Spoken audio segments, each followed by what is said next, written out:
Film ini menceritakan seorang gadis remaja yang diasingkan dari dunia luar oleh ibunya. Ia pun mulai mencurigai ibunya karena menyembunyikan rahasia kelam dan memutuskan untuk menyelidikinya sendiri.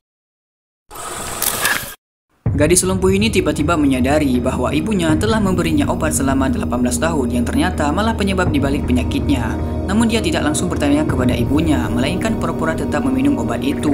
Setelah ibunya pergi, gadis itu memuntahkan semua pil karena ingin tahu apa sebenarnya obat itu. Jadi diam-diam dia naik lift dan mendekati komputer untuk mencari tahu lewat internet. Tapi jaringan internet telah terputus. Ternyata ibunya telah sadar dan memperhatikan aksinya itu di kegelapan. Keesokan harinya, gadis itu berkata ingin menonton film dan ibunya setuju. Sebelum pergi, dia membawa semua pil yang tidak diminumnya belakangan ini. Sesampainya di bioskop, saat film telah berputar selama setengah jalan, dia beralasan ingin ke toilet, lalu berhasil kabur dari bioskop. Dia mendorong kursi rodanya ke apotek terdekat, lalu mendekati petugas di sana dan bertanya tentang pil tersebut. Dokter yang melihat pil itu menjelaskan bahwa obat itu sebenarnya untuk hewan peliharaan dan bisa menyebabkan kelumpuhan jika diminum manusia.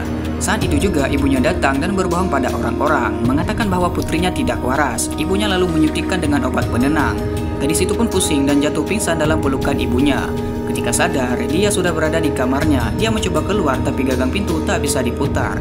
Dia berteriak namun tak ada jawaban. Ternyata pintu itu sudah dibarikade. Jadi gadis itu membuka jendela atap dan melihat ruangan sebelah. Cepat-cepat dia menyusun rencana. Dia mengambil kabel dan menyambungnya ke stop kontak agar cukup panjang. Dia menahan air di mulutnya, lalu memanjat ke atap sambil membawa kabel itu. Tak lama dia sampai di luar jendela kamar ibunya, tapi jendela itu juga terkunci. Dia memakai penalas untuk memecahkan kaca, lalu menyemprotkan air ke situ.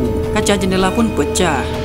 Gadis itu pun bersiap untuk kabur. Dia melemparkan kursi rodanya ke bawah dan meski sakit, dia menjatuhkan diri menuruni tangga. Walaupun kesakitan, dia harus kabur sebelum ibunya pulang. Akhirnya, gadis itu berhasil keluar rumah dan mencoba mencari pertolongan di jalan. Saat itu sebuah mobil datang. Gadis itu akhirnya melihat harapan. Dia ke tengah jalan mencoba menghentikan mobil dengan paksa dan meminta tolong pada pengemudi. Tapi saat dia merasa sudah selamat, ibunya muncul dan tiba-tiba menusukkan jarum suntik penenang ke leher si supir. Harapan gadis itu pun pupus lagi. Saat sadar, dia mendapati dirinya sudah terkunci di ruang bawah tanah lagi. Lalu apa alasan ibunya berbuat hal kejam kepadanya selama ini?